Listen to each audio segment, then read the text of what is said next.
a lot of people think abusive relationships, you see that the person is coming to abuse you and then you still enter. Okay. You never see it coming. You really do not see it coming. And so that's how the beginning was. It was a very great relationship. And they use the term love bombing. Yes. So when someone showers you with so much affection, so much respect, so much care, that just everything is right. All the ways that a man should treat a woman, they're doing it, right? Hi everyone, welcome to Truly Talkative Podcast. I'm your host, Eno Craigren. I thought I knew like 100%. 98%. What is this? There's a reason for everything, but there's not a justification for everything. No, let me start going where I'm coming from. That day is like I'm playing and they come here. Come here. Yes, you.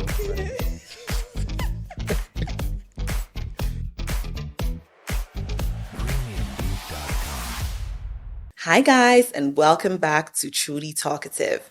If you're watching on YouTube, why have you not subscribed? Go subscribe right now. I'm waiting for you. And if you're listening on Spotify or Apple Podcasts, welcome back. So today we're talking about abuse.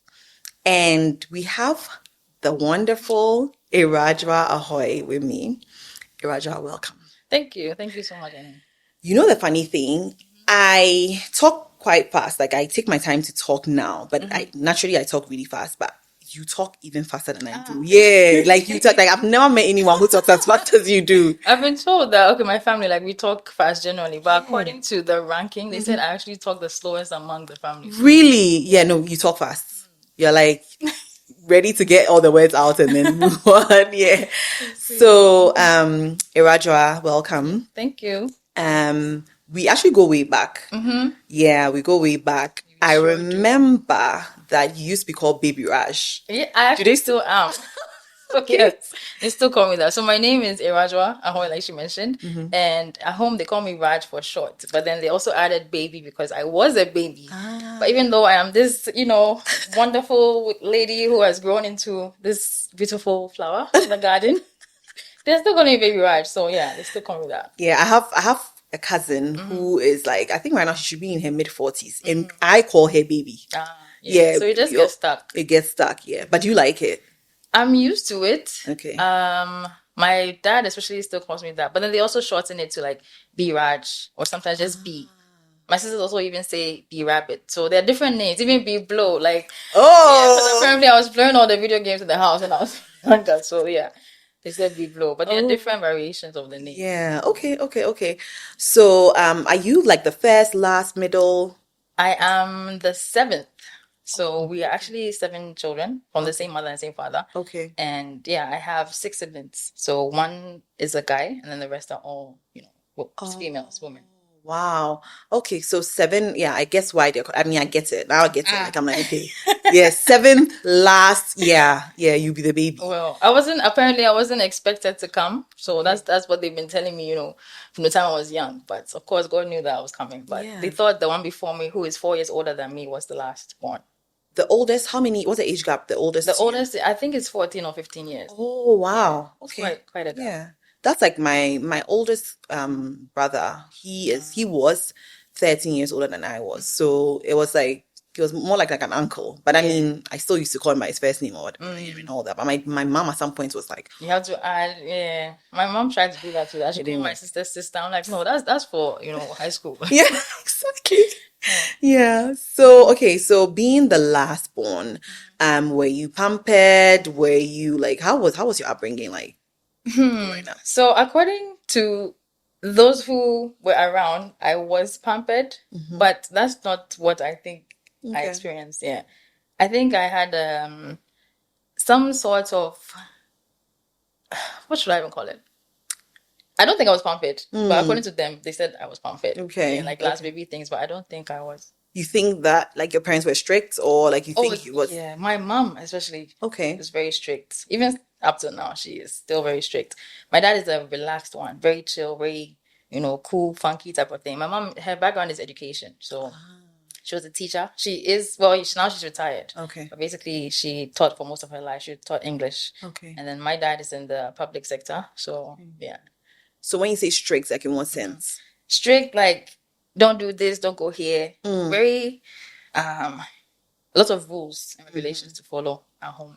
But my dad is like my dad was the kind that you could introduce a male friend to, and you actually have a conversation. Oh wow. With them. My mom is the kind that's like, hey, who's this person? Like, Yeah. don't bring anybody to the house, that kind of thing. Yeah, because I'm actually surprised your dad was so cool.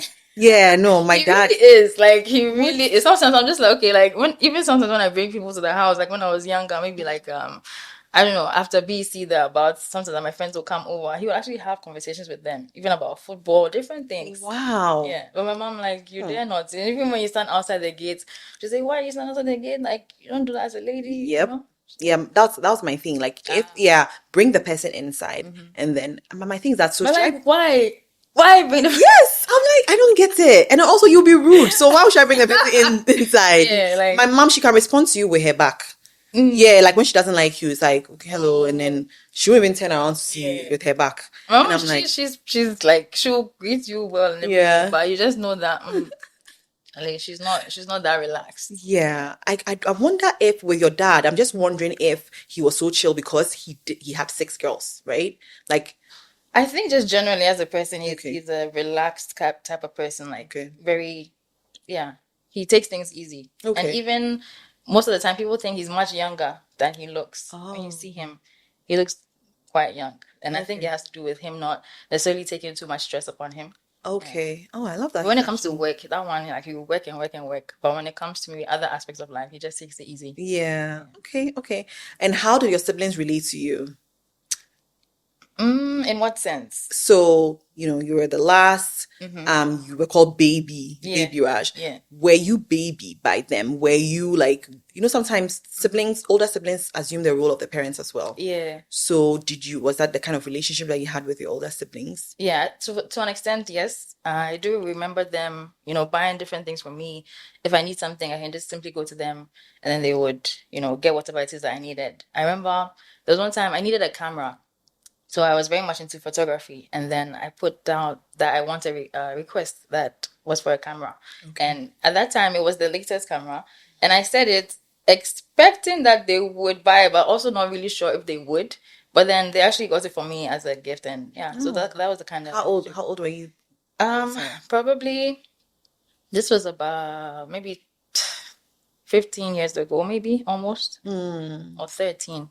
Okay. The camera is T2i or T3i. Okay. If the photography people know anything. Yeah. And you went to like photography at the time, or? Yeah, I was. Okay. Yeah. So after, I've always been interested in taking pictures, especially of nature and things around me. And first, it didn't really start with myself, but that also came into the picture. I started doing makeup tutorials and hair tutorials as well. But for the most part, I was into photography, so event photography. Okay. Sometimes I'll even just do makeup for people, and then I also take pictures of them. So portrait photography as well. Okay. Like, what inspired that? Like, how did you?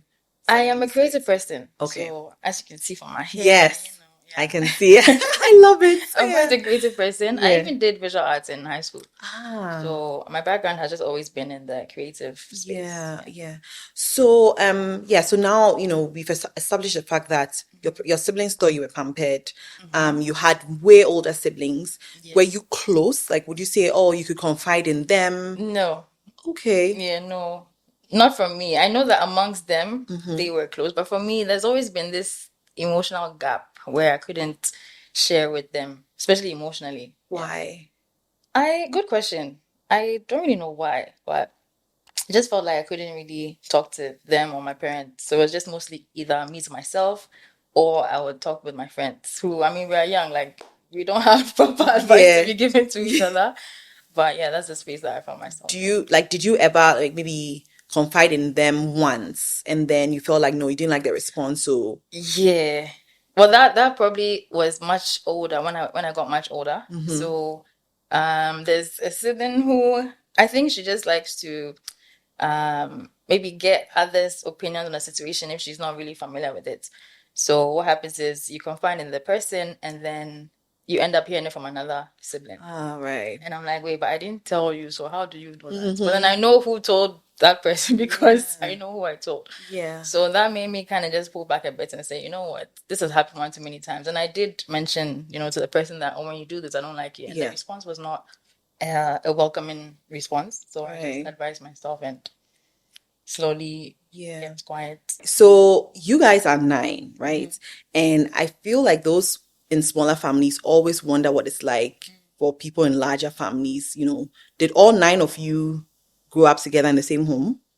For the most part, when we were younger, yes. But Okay. then as we grew older, because of high school and also university, they would go to boarding school. And then for university, most of us went to school outside. Okay. Then they weren't even in the country at all. Okay. So you would say that you were closer to your friends than your siblings? Oh, yes, definitely. But the thing is, we had a lot of family events. So like parties, and my cousins are also, quite a number. And so we would all meet up. And it was a fun thing. But in terms of my nuclear family being in the same space at the same time, I think hardly. Right.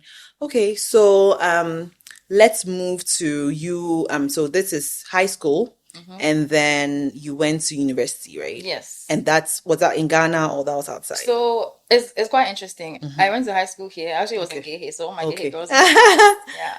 I went to Gehe, and then after that, the plan was to go to Malaysia, but it took forever to do the visa. So what ended up happening was I did a year. I applied actually to Legon. I applied to Ashesi. I applied to Tech, and by God's grace, I got all acceptance. Nice. Yeah. So I was admitted or accepted there. Okay. But I only went to Legon because I knew that I would be going to Malaysia. And so, but why Malaysia though? Like Malaysia, because it was either Ghana or the US, or my mom suggested Malaysia. She mentioned that, oh, what about Malaysia? Like, because they visited there a couple of times, and she was like, it's a nice place. But for what were you going to study? I was going to study professional design initially. Okay. So that was in another university. Okay.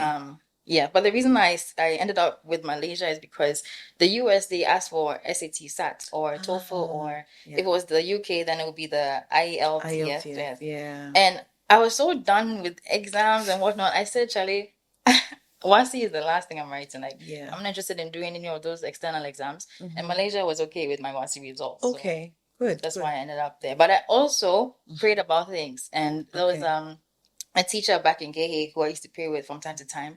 So when I graduated and I said, oh, I'm faced with, the choice between Ghana or Malaysia or the US, wherever, he was like, we should pray about it. So we prayed, and then the direction or the leading was to go to Malaysia. So I ended up going there. Okay. So so you went to Malaysia. You were there for what? Wait, you went to Legon first for a year. I went to Legon first. So I was in business school in Legon for a year. Which business is not even something I'm interested in, like to study. Now I'm an entrepreneur, so of course, like I'm doing business. Yeah. But it wasn't the course that I was interested in actually studying. Okay. Yeah, but I applied for that because out of the courses that were available in Legon, I just thought, okay, that would suit me best. Okay. And you did that for how long? A year? A year, yes. A year. 1 whole year. Like I literally did my because I didn't want to be at home when my mates were going to school. Because I was like, hey, so what if Malaysia doesn't happen? Like, am I not going to go to university? Or me, myself, because of my decision not to go to uni for a year, then that means that I'll be behind my mates. So I said, no, I don't want that. And so I decided to at least be in university with my mates. And then when the time comes to go to Malaysia, then I'll do that. And you do that. Okay. So you went to Malaysia for how long? So this was 2012. So Legon, I was there in 2011. I did that. Then 2012.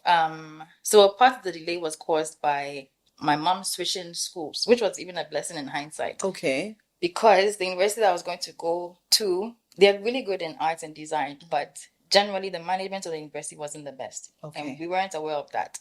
It's only when I arrived there and I had already switched my schools, and I was told that, oh, the uni you were going to go to, like, is so good you didn't go to that place. And yeah, God has been good. We can get more into that later. Yeah. Okay. So then, I mean, no, but you can keep going. Like, so, yeah, with that, you didn't, so you ended up not going to that university. Yes, I ended up not going there. And so the university I ended up going to was a very serious uni. Like, it's kind of like, it was just a very strict place to study in. And the one that I didn't go to was a very chill, relaxed kind of uni.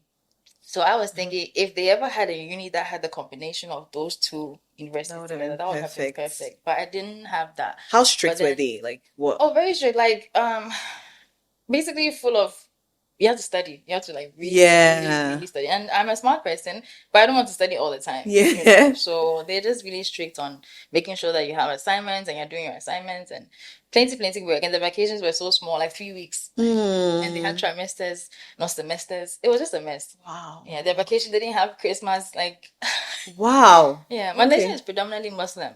So Okay. generally, they cater to like the Muslims. Yeah. So Okay. Ramadan is what they primarily focus on. Yeah. Okay. So you said you were there for what, 4 years? No, so the plan, telling you this story, the plan was supposed to be for 3 years because their degrees are 3 years. Okay. So mind you, remember I said I already did 1 year. 1 year. On. These guys, when I got to Malaysia, they're like, okay, because your course is going to be in design, you need to have a foundation in creative multimedia. And I was like, what do you mean? They said, oh, you can't go straight into the degree. And I said, but I already did like visual arts. I already have the background in arts. My foundation is set. I said, no, you need to do this foundation course. And it was for 1 year. So as I've already done 1 year in Legon, I'm doing another year of foundation, which is not even the degree, before I now do the 3-year degree. So that means I ended up being pushed behind or pushed back against my mates by 2 years. Okay. Wow. Yeah. So I wasn't too pleased then, but it's worked out. So that was like a total of like 5 years. No, okay, so let me so Okay. So I did my foundation, I did my undergrad. Then I also did my master's in Malaysia. Okay. How many years of the master's? That was 3. The master's was 3 years. Yes, it was 3. Like, it's either you could have done it for a year and a half, but then I ended up doing it for 3 years. Wow. Yeah, it was 3 years. So my undergrad total was 4, then 3, and then after that, by God's grace, I was able to actually set up a company there. Okay. So I have a business called Made by Radw. It's an organics and hair care business. Oh, so it was set up there in Malaysia? Yes, first. Okay. So, and that goes back to when I said it's a blessing that my mom switched the uni. She didn't even tell me in advance that she was changing or cancelling the application from the first uni. Wow. She just cancelled it and then gave me forms to fill and said, fill this one, you're going to this place. I was like, who does that? Yeah. You didn't even ask me anything. Yeah. But then in hindsight, I actually got funding from my uni for the business. Wow. So I applied. And Malaysia, it's an interesting place. Quite an interesting country. Yeah.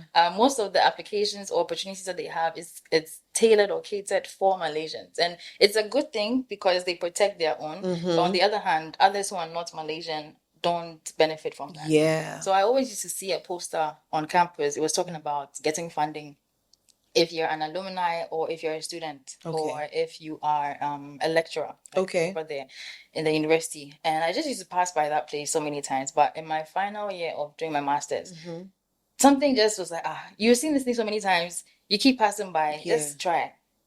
So I tried, I applied for it. You have to like give your business idea. And at that time, I had started doing the business on the side. So I got to Malaysia in 2012. In 2016, I did an exchange program in South Korea. Okay. Yeah. And in South Korea, I broke out very, very, very badly. Oh. You seem so interested in wow. Yeah, because I'm like, tell me more. Yeah, so wow. In South Korea. Why? Like, why did you break out? Yeah. I have no idea as to why exactly I broke up. I was very, very, very bad. Yeah, because you say, were you stressed? Like, was it? Okay, let me think. It wasn't stress.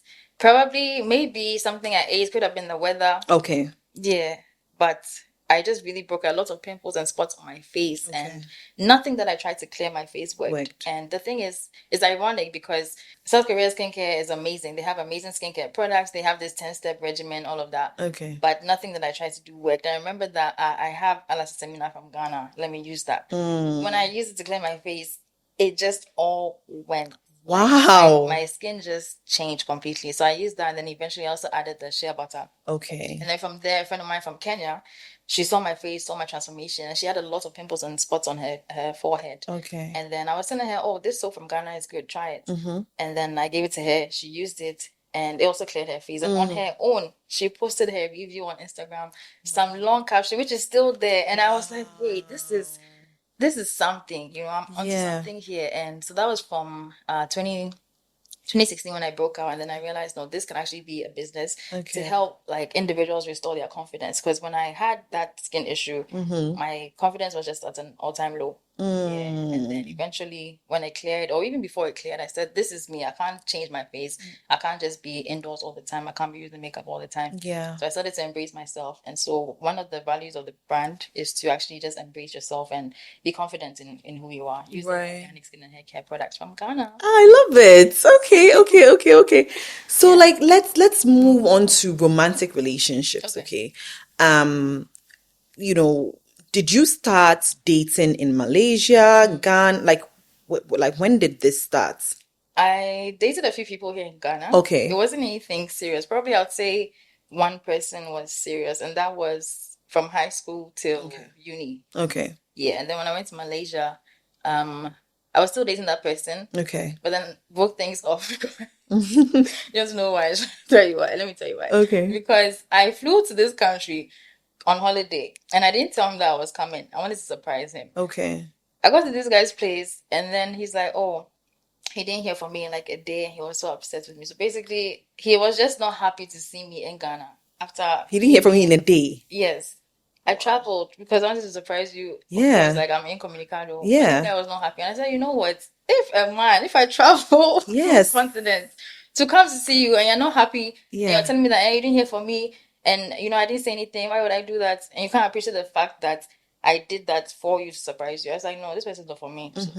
So shortly after that, I just like ended the relationship. Like, it's not. Yeah. You are not for me. But he was a good guy though. Oh, okay.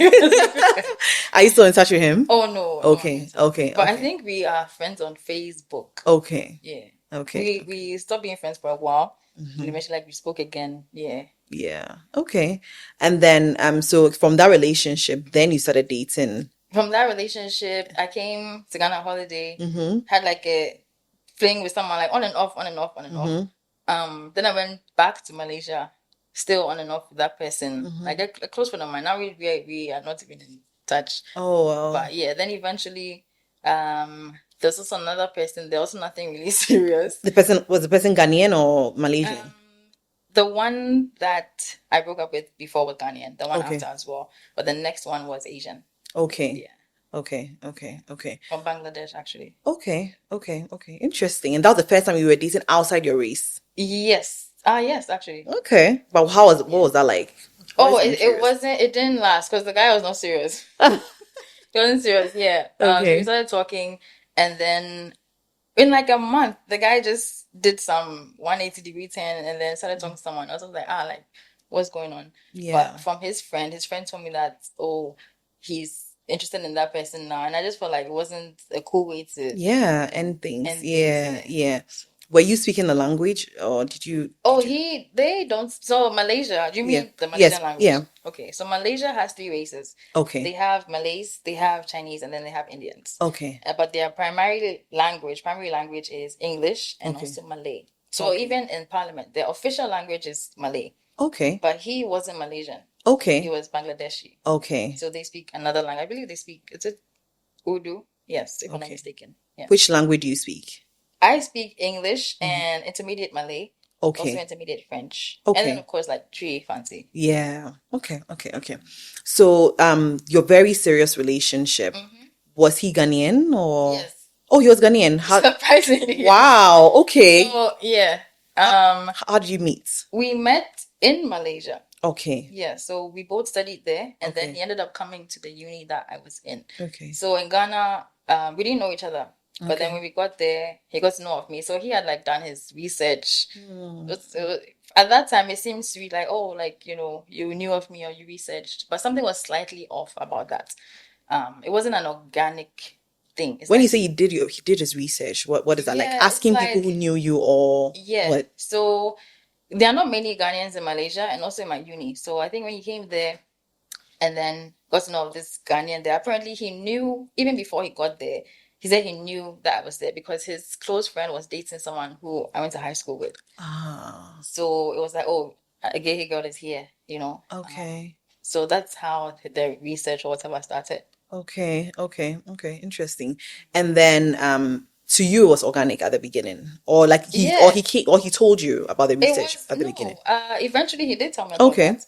But in the beginning, it seemed organic to me because we met on campus. It was during an international student event. Okay. And then they're like, oh, there's a new Ghanaian guy here. So even though we were mates from here, like, as when I say mates, not that we knew each other. Okay. We were in the same year group. But in Malaysia, because he switched, he became either 2 or 3 years behind me. Okay. Yeah. Okay. So it was during an international student event, and then we met over there. Okay. So walk me through that relationship. From beginning till the end, like what was that like?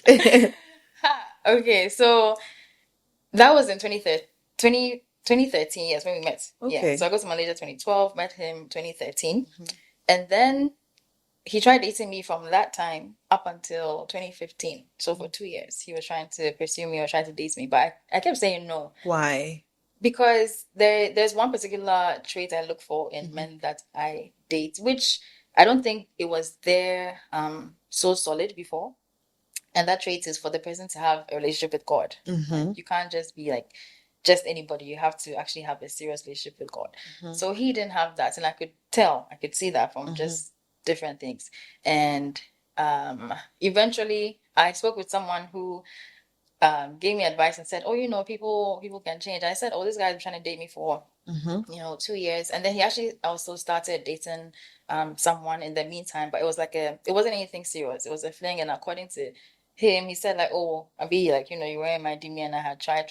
So yeah. And then I told someone about it. And then the person said, oh, people can change. And so just give it a try. So that's how I, embraced or allowed him to, date me or started dating him. Yeah. Okay. So so when you started dating him, everything was normal at the beginning, I'm guessing. It was more than normal. It was fantastic. It was great. It was amazing. I remember the first time, but then actually in hindsight, now that I think about it, the very first time that we were coming to be officially boyfriend and girlfriend, he hadn't yet told the fling that he had that, oh, I'm to this person, but this guy tried to see me on that day. Oh. So I was like, but like you haven't told the person. Yeah. So for me, I like to do things, properly. Yeah. And for him, it's like, oh, it's not any big deal. Like, you're the one I want to be with. You're the one I want to be with for so many years. She's just, a placeholder. I was like, okay, but still no. Yeah. So then I didn't like engage with him, and then eventually he told her. Then we officially like started dating. So that even right from the beginning, there was a red flag. Yeah. But I just overlooked it. Like, okay, maybe he's so passionate, about me. Yeah. But yeah, that's a red flag. So then you said things were it was fantastic. Yeah, it's really good.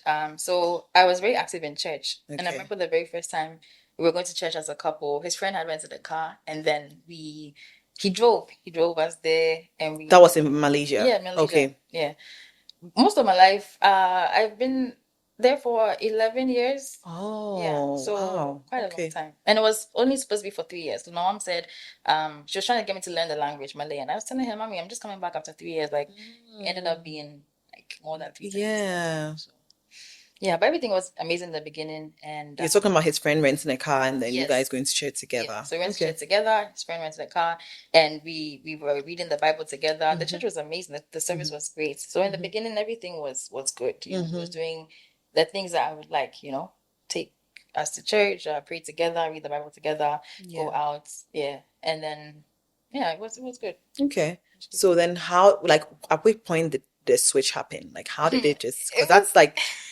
yeah, I don't know how you switch from. Switch. So it didn't. A lot of people think abusive relationships. You see that the person is coming to abuse you, and then you still enter. Okay. You never see it coming. You really do not see it coming, and so that's how the beginning was. It was a very great relationship, and they use the term love bombing. Yes. So when someone showers you with so much affection, so much respect, so much care, like just everything is right. All the ways that a man should treat a woman, they're doing it, right? If it's a man who's abusive, and if it's the other way, all the things that a woman should be doing to a man, she's doing it. But somewhere along the line, you just see different instances. I think, if I recall properly, the first instant that I saw that something was off was we went to a restaurant, and the waiter was slow in bringing in the food, and the way he responded or interacted with him was like, I'm paying you for this service, like, where's the food? But it was an excessive reaction. I felt like you didn't need to react that way. You don't need to speak to the person that way. And it happened a number of times where we go out. I don't know if it's like he wants to show like, the man, but Yeah. I don't think that was the right thing to do. So those were signs. Okay. So you kind of ignored all those signs. You're like, I did. I would speak about it, and then he would always have a counter reason or a counter argument about it and say, "Oh, but he wasn't bringing it, and I'm paying him, and this." So it was like a back and forth thing. Yeah. Okay. So from there, and then so moving from the waiter, and then what So other red flag did you see? it started with other people, and then there was also a particular time that we were in an apartment. So we actually moved in together at a point. Okay. But before then, we were at an apartment, and there was a cat downstairs, and he actually kicked the cat. Yes, like not in a little playful shove, like he kicked the cat. Like proper, like Yes. a football. Yes. Oh my gosh. God. Sorry to this cat. I know. But So I was like, what did you just do? Why did you kick the cat? Like the cat moved. Yes. Like as in like Yes, like all the energy in the world, he used to kick the cat. Did the cat survive? The cat ran away, but right. I'm sure in Malaysia they also like cats, so there are lots of cats around. But I said, why would you kick the cat? So why did he kick the cat? What happened? Did something happen prior to that? Like he just said, like, oh, it was just there. Like nothing happened. It's not like the cat come to attack him. Yeah. Nothing. So that was just weird for me. The way he kicked that cat was like a waving red flag, like carnival of flags. Yeah. So from that time, I was like, something is off here. Yeah. Yeah. So that was a major. So that, and then was there any other red flags again until you?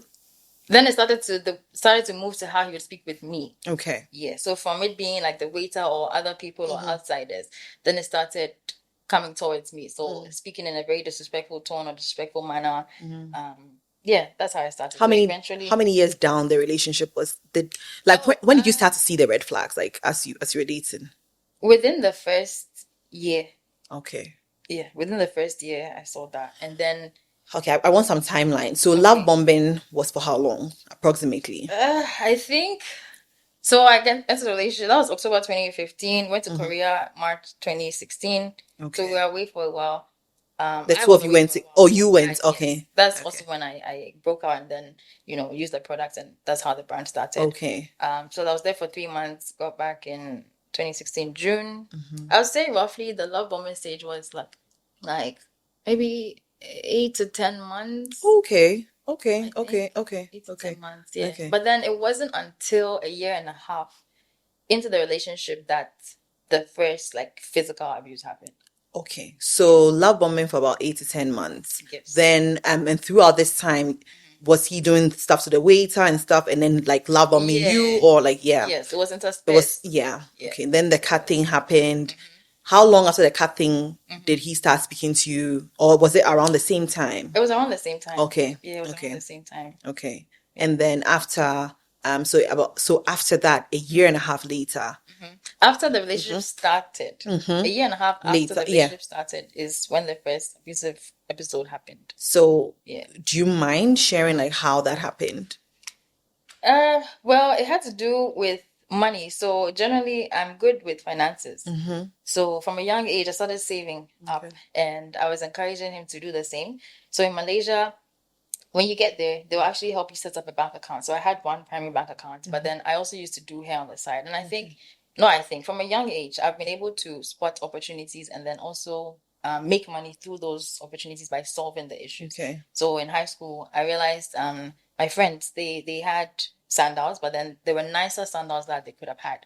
So my sister, who was in tech at that time, there was a guy who used to make sandals, and then I would tell her, oh, bring me some, let me sell it to my friends, and then they'll buy it. And also I was making cards as well, like greeting cards, and people were buying it. So stuff like that, I was just able to make money. So it translated also when I went to Malaysia. I used to do hair, I used to do makeup, and then I opened a separate bank account. So because of that, when I go with him, whoever it is I'm dating, I like to just help them improve in life. Generally, I want to, we need to win together. I can't be, winning and then you are not. So I was just encouraging him that, okay, save some money, because he used to just spend by heart, and then he'll be suffering. Yeah. Yeah, and it wasn't the best. So I just said, okay, let me help you save that money. So I got some money. He gave me some money for himself. Okay. And I used to keep it in my bank account. But then there were arguments, from that time. And I said, you know what? You just take your money back, open your own bank account, and then let's just not argue about this. So there was some discrepancy, and I used to like calculate, the money, and then make sure that what he gave me is what was there, what I also had, because it was mixed. Like it's the same bank account, right? And I was like, no, but this amount is supposed to be X, and it's not.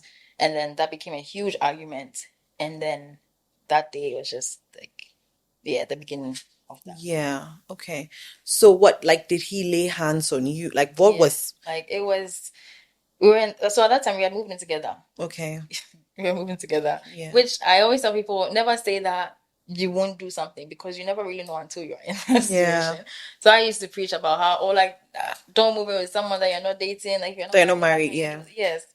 I mean that you're not You're married to, married to, exactly. yeah. Don't move in with someone that you're not married to. How can you do that? But then that ended up being what I did with the person. So yeah, now I don't say, oh, me, I'll never do this. Like by the grace of God, yes, you would never do certain things, but you never really know Yeah. until you're in that situation. So yeah, we're in the room, and then he was busy saying like I should transfer the money that he put in, and I was like, but the money that you put in, what you're asking for is more than what it actually is. So I was like, no, I'll not transfer it. So it was just an argument, a big one, and then it was in the room, and he was just like violent. And after he was like, he looked so angry, and when I spoke about it after, he said he wasn't angry, he was more scared. And I called my sister actually. I called my sister and she asked, I was like, I just reached out to her because she actually lives in Malaysia. Okay. Yeah, but we weren't in the same city. So it's like Accra, Tema type of distance. And then I just was trying to tell her what had happened. But then she asked me a question. She was like, did he touch you? That's what she said. And then we were in the hall by that time. I looked at his face. He just looked so angry, and I was scared because I was like, I'm only here with this guy. Yeah. And what is he going to do? I don't know. So then I just told her no. And then that was it. But that was the worst thing I could have done. Right. I should have actually said yes. Yeah. And then I probably would have been out of that thing like sooner than later. Yeah.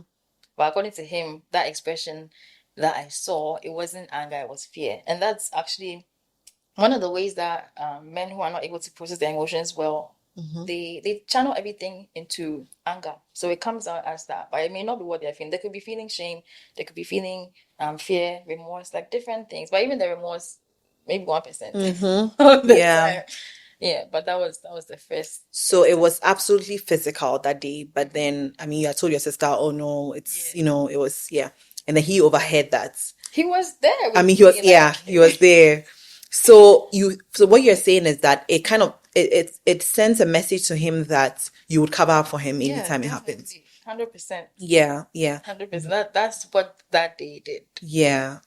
And then, so after that, like, how did the relationship change in any way? Did you start to view him differently? Like, what were you going through emotionally, psychologically, and all that? Yeah, even, like in that moment, it was like what in the world is happening, or like what is this?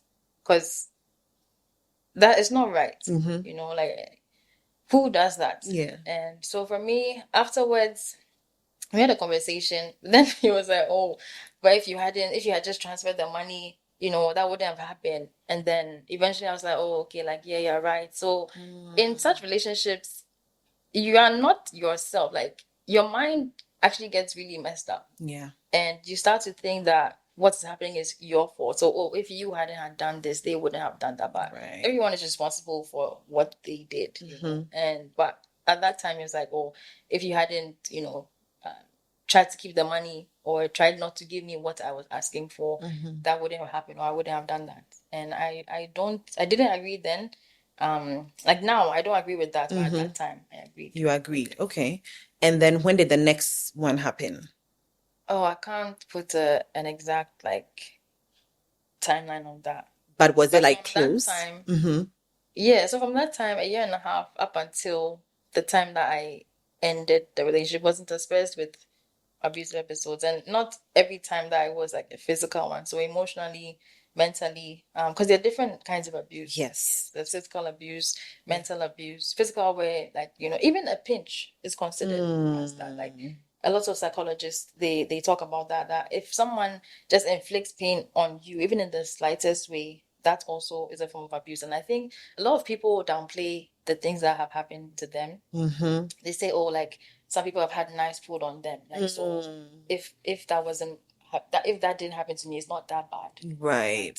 There are different degrees to abuse, but at the end of the day, it's still abuse. Yeah. So there's the physical one, there's the mental one, where literally psychologically they like put you down. There's the emotional abuse. Yeah. There's also spiritual abuse. So it happens like in religious spaces or in the church. Then there's financial abuse, where they'll try to like withhold finances from you, and you don't have any access to economical means to survive. Which kinds of abuse did you suffer?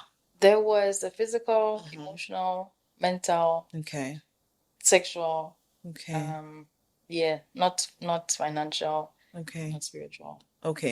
And how do you so what does emotional, for instance, because this is intangible, how do you assess that? Like how would you know that, oh, you know what, I'm actually being emotionally abused? Like what does that look like? It looks like someone putting you down. It looks like someone belittling you, so they undermine your capability. So my background is in design, and he also has a background in design. But then there were times that if I would design something, he would like say, oh, it's not good enough, or it's not, he's a better designer. Like he would actually be saying things like that. And at a point I stopped designing. I said, I'm really not good in this thing. But it was just a way of him asserting control, because they like to be in charge, of different situations, and in charge of you, the person. So I'm guessing throughout this period, and how long was this period, the relationship, how long was it? A total of 5.5 years. Wow. Yeah, it was long. Yeah, it was long. So I tried to get out a year and a half into it. I didn't. Maybe 2 years, no. 3.5, no. Because I was thinking, I've invested so much time. Like, the time has increased, and so much investment, because I was just all in. And at a point too, I just didn't know how I was going to leave. But then it just got to a point where I said, no, this thing, if I don't leave, this guy will literally kill me. And that it got to that kind of point. That was my wake up call. Yeah. So when you say you tried to leave, how did you try to leave? I would say, okay, I'm done with this relationship. Like I'm done. I'm moving out, or I can't do this anymore. So I'll tell him. But the thing is, you can't be telling these kind of men these things. You have to show with your action. Because you say it, but you're not doing anything. You're not going anywhere. You're not leaving. And times that I did leave the apartment, eventually either he would try to call me back to come, or I would even call him and then end up going back. So there's this, it's a messed up situation where even psychologists, they have related it to how the mind of an addict is. Because you literally get addicted to the person. So you want to leave, you try to leave, but you're not able to leave. You need that fix. You need that high. Yeah. And that high comes when they either apologize, or when there's a cycle of abuse, something called cycle of abuse. So there's the love bombing phase, and then there's tension. So things just start to build up. Then there's an abusive episode, and then there's a calm phase where they apologize, and then you take them back, but then it starts again. So love bombing, etc. So it's a 4-step process. So you end up just going round and round and round, and the only way to actually break it is to leave. So the love bombing phase wasn't just the beginning. Oh, no. It kept happening. Yeah. Okay. It's literally a cycle. Yeah, cycle. So you'll be going through the same things. It may not be the exact thing. So it may not be that maybe he always apologizes or something, but the underlying factor, they are all the same. Yeah. They're all the same. The actual things may be different, or the fact, how do I explain it? Do you get what I mean? Yes, I get exactly what you mean. So it wasn't okay. So it wasn't, and they don't always love bomb you the same way. It's always different. Yeah. And then was there any time where it got so bad that you had to be hospitalized, for instance, or you thought you were losing your mind? Yeah. Hospitalized? No, thankfully not. Yes. Okay. Thankfully, no, it didn't get to that point. But losing my mind, yes. Okay. There is something called gaslighting, and that means when someone denies your reality. So, for example, today you're wearing hot pink. I would call this hot pink, or at least let's say pink. Yeah. You're wearing pink. These type of individuals who have this narcissistic tendency, that means like people who are very self-absorbed, very much into themselves, whatever it is that they want to get, they will do everything to get it. It doesn't matter who they hit, what they do, what length they go to. They are the kind of people who will tell you that this thing you're wearing is not pink, like it is green. They will say it and say it and say it that you yourself will start to think it's pink. Believe it. Yeah. So that's what gaslighting is. So there were times in that relationship that happened. One particular time, it was very bad. I actually thought I was going crazy. Okay. Like, and the look on his face was like, like I've got you, that kind of Wow. thing. Because this thing is not a physical thing as well. There's a spiritual element to it. And people, they don't really think about that aspect. But the way that different people, when you speak to women who have been in abusive relationships before, we literally almost say the same.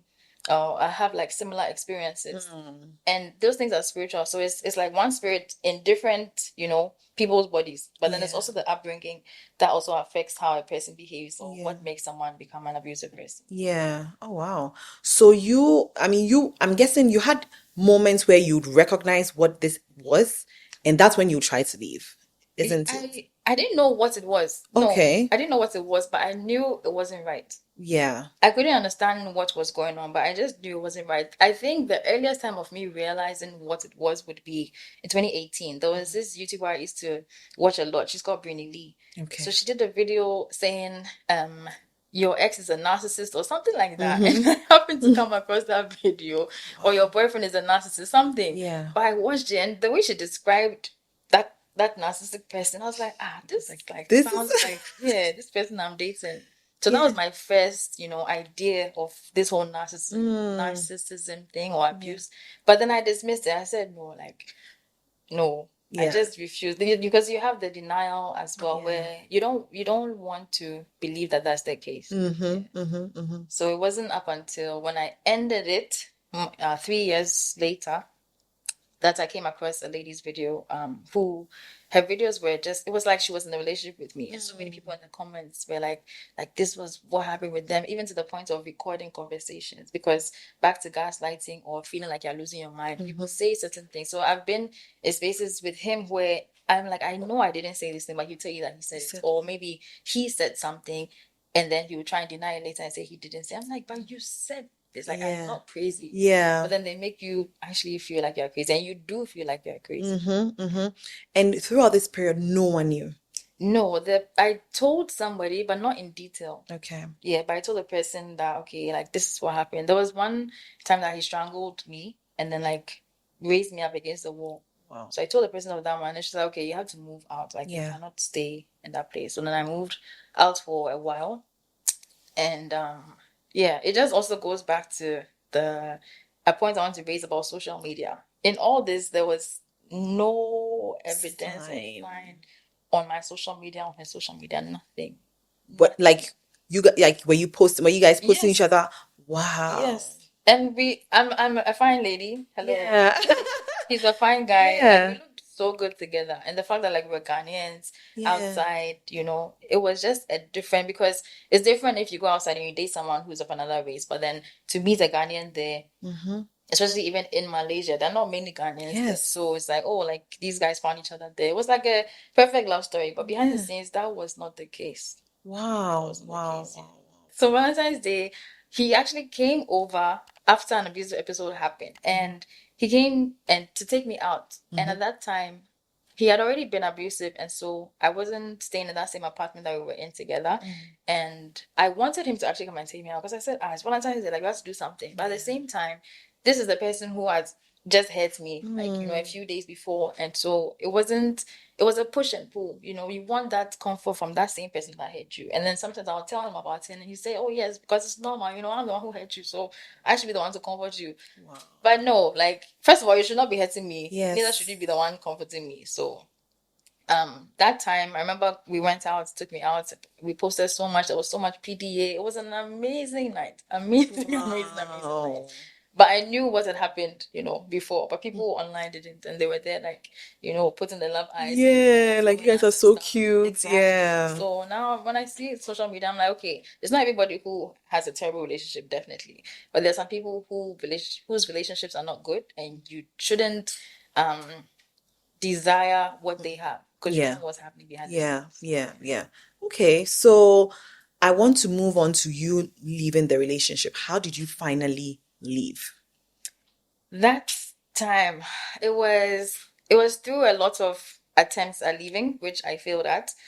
But this was in January 2020 when we had just come from a trip in Ghana. So we had never traveled to Ghana before.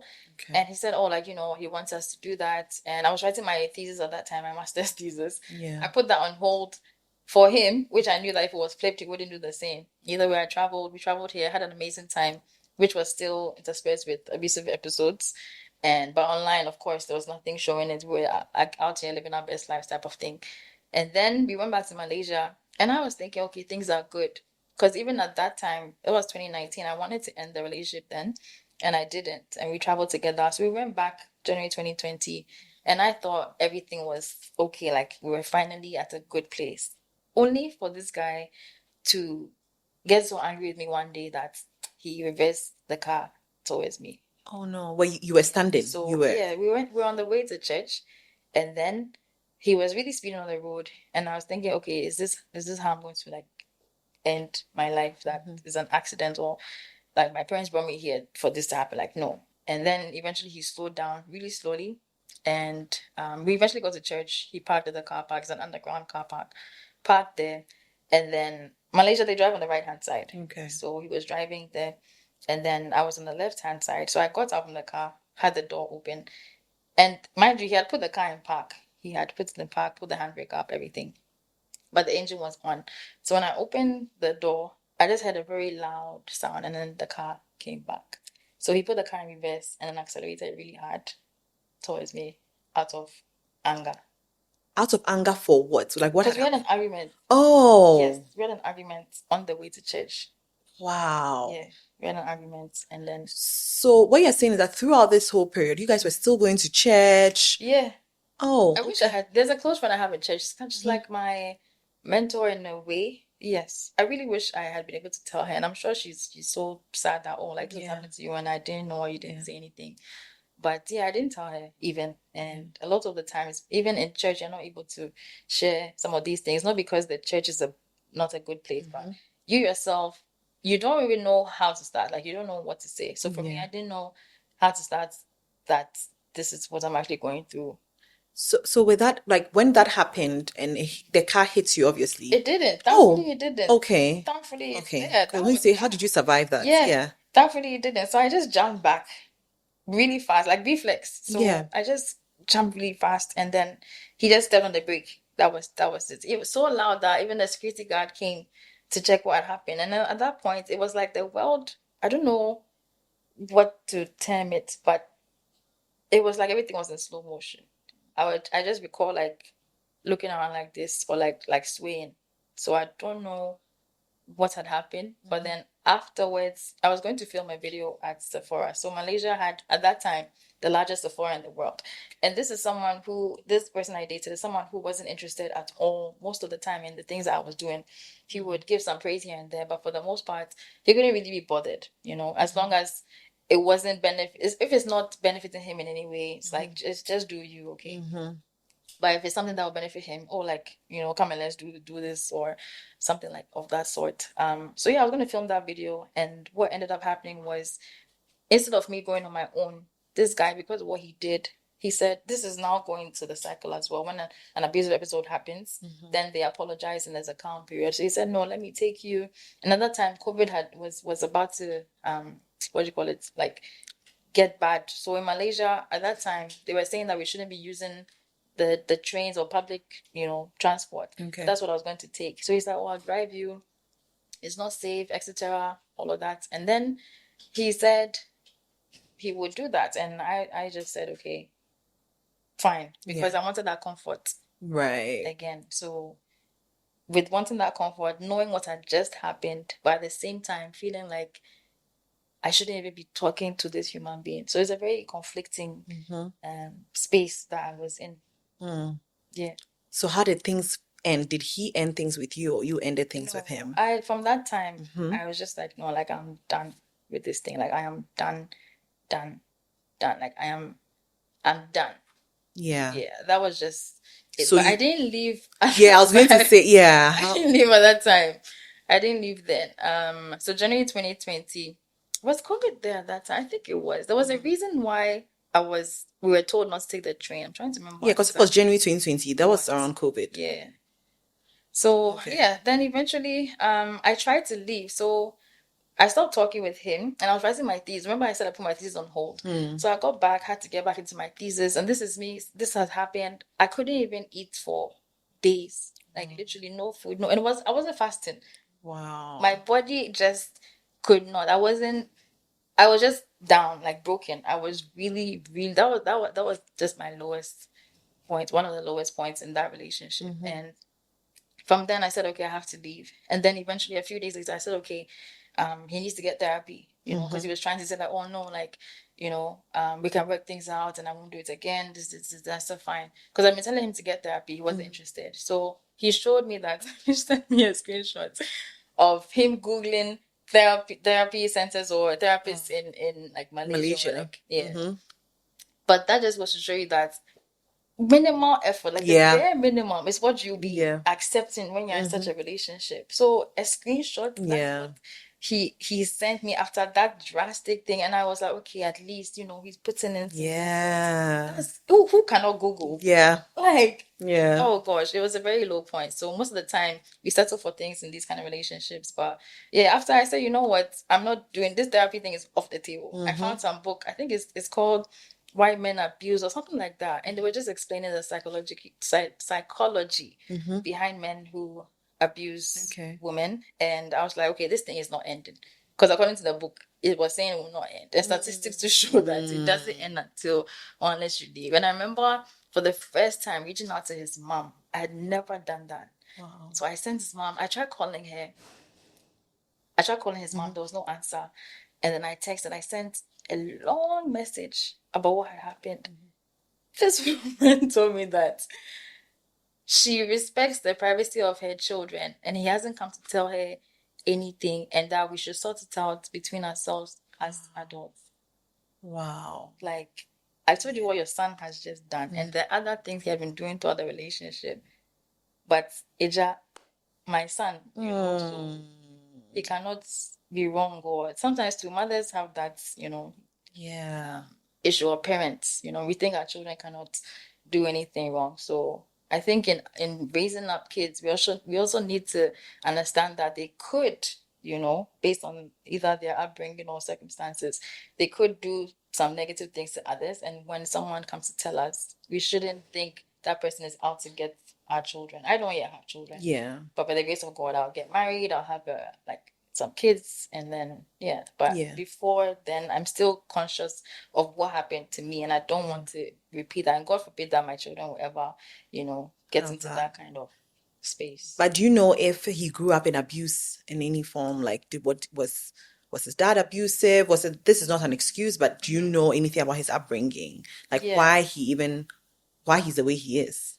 Yeah. So I wouldn't like to delve too much into it.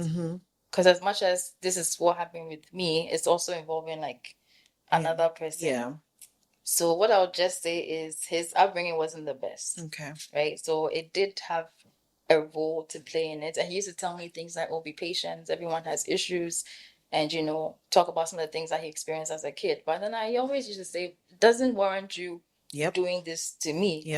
Like, okay, you went through this, but like, come on, what you are doing right now is not right. Right. So there were those instances that happened in his upbringing, but I don't think it was a valid reason as to why he should continue or do the same. So you finally left the relationship. Did you like leave and then leave Malaysia, come to Ghana, or like? I left. So January 2020 is when the car incident happened. I only left a year later. Okay. So within that 2020, there was COVID, there was lockdown. And at that time, I had moved out from the apartment. Okay. He actually got a place. So then I maintained the apartment that we Okay. had. And then eventually, I even moved out from the city we were in. Okay. So we had to cross like Accra, Tema kind of distance. Okay. But we would find each other in each other's spaces. Yeah. And then I told one sister of mine, and she just said, okay, like you have to stop, going to him, all of that. Because I cried. I didn't, after his mom gave me that response, I didn't have anyone to go to. So I just told a friend of mine. And then I don't think she was available also. So I told my sister. And then she ended up just saying, okay, you have to end this thing and don't check your social media. And that's also another thing. Like you struggle not to check their social media. So it took a while for me to even stop doing that. But thankfully, it's been a while since I last checked. Wow. But basically, from 2020, we were still seeing each other. Even his mom was thinking, like, we are not talking again. Wow. Yeah. But there'll be times that she'll call, like, I'm with him. And meantime, I'm just there, like, you don't know where his son... You don't know where your son is. Like, if only you knew. Yeah. Like, so he'd be picking the calls, and then according to her, we are no longer together, but like literally we are in the same space, like staying over at each other's places. So that was and also the same for me as well. Like I would speak to or text or WhatsApp my sister, and then she'll think like we're not talking, but then you're still... literally we are going to the mall or going here together. Yeah. So when was the last time that you spoke to him? 2021. Okay. 2021. It's actually a very significant time that we're filming, actually. Okay. Because we stopped speaking January 2021. But then I went back to where I used to stay for some stuff at my uni. Okay. And then there was just this strong edge. Like the Holy Spirit was just telling me, a leading from God, do not contact this person. Don't. I went against that. And it's so interesting because I had an argument with the person I was staying with, a lady. I had an argument with that person, and I didn't want to go back to stay with that person for those period of days. So when I went back to the the state that he was in, I just felt like, well, let me reach out, and I don't want to go back to where I was staying at that time. Which, in hindsight, it was the enemy really, really puts in traps, honestly. Yeah. Because I was just thinking, I don't want to go back. But that was a way for me to just get back in touch with him. And then I got back in touch with him. We hung out. I stayed over. It was just a mess at the end. We had a big argument. But my last self-respect I remember I went downstairs. We had an argument after having a good time too. So it's like, it's a space. Good time, bad time, good time, bad time. Went downstairs. I got my ride. And then I just left, waved. And on my way back, I just blocked everywhere. Wow. Like everywhere. And I didn't explain because, I think what broke the camel's back for me at that time was he was like doing stuff with other people in the relationship. Oh. And then afterwards, I found out that he was still good because he told me that, he had stopped, blah, blah, blah. Then when I met up with him again, then he said, it doesn't matter what he did with anybody. And I just recounted all the times I was down, I was sad, I was hurt, I forgave, And it was like, so all I did, you are still just disregarding all that. Yeah. So that thing really did something to me. I just said, no, this guy, he really does not respect or value me like no after. So I just took the little self-respect I had, and then on my way back, I remember looking at the Twin Towers. Malaysia has the Twin Towers. It's a very iconic building. I was on my way back to the capital, Kuala Lumpur, and then I just vlogged, and that was it. So as we are wrapping up, you came back to Ghana. How did your family find out? Did you tell them yourself, and how did they receive the information? So my family, now I go between Ghana and Malaysia. Primarily, I've been there, and I used to do come to Ghana like for weeks at a time. Now it's like months at a time. Okay. So my family, they got to know when I was there. Okay. Yes. How did they find out? I told them. Okay. About it. I told them. I think my mom, she was very sad. She was very sad. My dad didn't really say much. Yeah, my mom was sad and she was shocked. Yeah, she was shocked. Yeah. We have a WhatsApp group, so then I put it in there, and then things played out how they played out, and then I explained to her. She was like, "Why didn't you just leave?" Yeah, that's a question that people get asked. Like, why don't you just leave? But it's not that. It's not easy. Exactly. It's not that easy. Yeah. But by the grace of God, there's actually a lady who plays a very key part in this. She's called Daisy Spencer, and she's the lead of a women's fellowship group called Jesus Junkies. And she reached out to me in 2019, and then it was a message on Instagram. She said, "Oh, she had a dream about my sister," and I was trying to get more information, but the girl left me like on red. She didn't answer my question. Then fast forward in 2021, she reaches out again on Instagram, like, "Oh, how am I?" and stuff. And then I was like, "Okay, I'm okay, I'm good." Even though I was just dealing with a really, really, really bad breakup, I had literally just cried. I cried like somebody had died, because that's what it felt like. Like, I was very mourning a heartbroken. relationship. Yeah. And to mourn someone who is alive is a whole other thing. You have to, like, it's like they don't exist, but they are alive. Yeah. You know, they are there.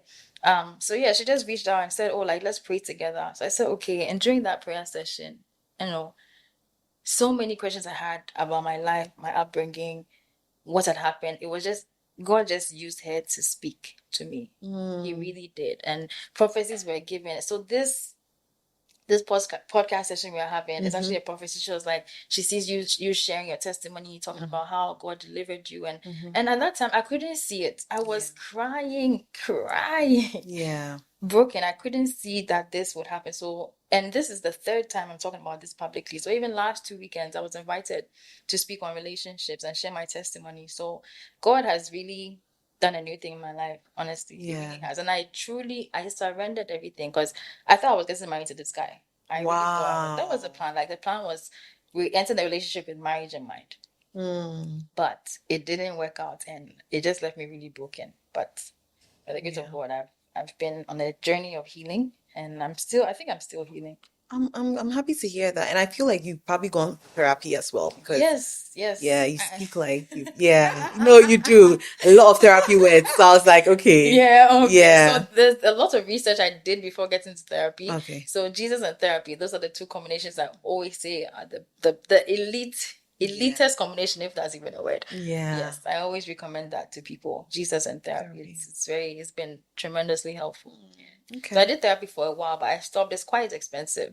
So at the moment, because like the business I have is also, a startup. I'm really trying to get it moving, like, the big break. Okay. So that hasn't yet come. So I put therapy on hold for a while. But I will get back into it. Okay.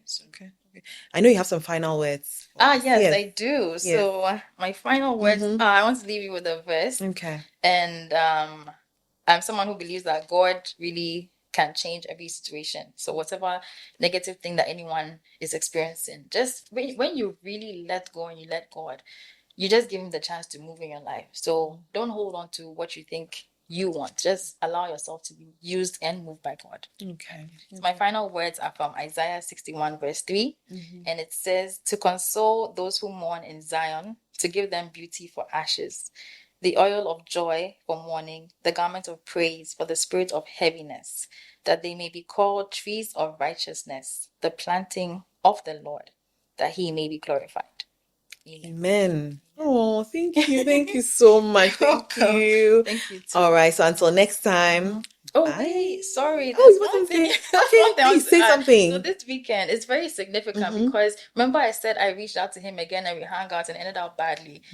Today, well, should I mention the days? Yeah, I mean, it's fine. Mention. You can mention. Yeah. Okay. So 31st January stroke 1st February is when we stopped talking completely. Okay. And then I reached out again and we hung out and it ended badly. That was 31st March. So 31st March, that was actually 30th to 31st March, and I think 29th as well. But basically, the point I'm making here is that the last time I ever spoke to him was 31st March.